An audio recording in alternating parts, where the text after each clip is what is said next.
Soon, Bob.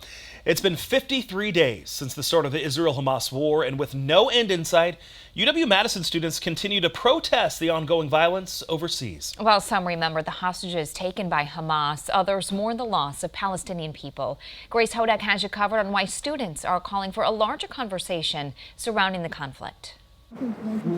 Lying on Bascom Hill, UW-Madison students mourn as they listen to the names of Palestinian people killed. We're trying to kind of make sure that people know that this is still something that's actively happening. It's not something that's over. Shafiq is with Students for Justice in Palestine. He says a die-in is to represent the people who have died in conflict. Some people I've talked to have thought like, oh, it's a ceasefire, but it's just temporary and people are still dying. While the war may seem far away from Wisconsin, Shafiq says the connection is deep. I know that people have been getting lists of all their family members that have been killed on days, and it's a story that we've heard multiple times. But demonstrations go beyond here on Bascom Hill. Just across campus at Library Mall, UW-Hillel is remembering the hostages taken by Hamas through a chair vigil.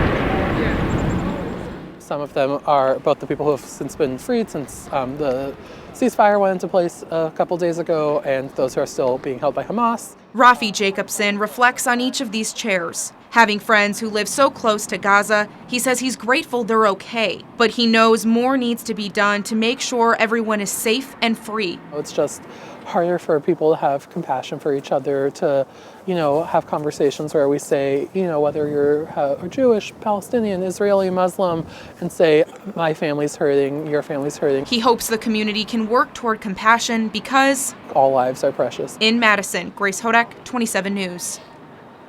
A UW-Madison spokesperson says the campus respects the rights of student groups to assemble and express their views in keeping with UW's values and obligations around free speech and the First Amendment.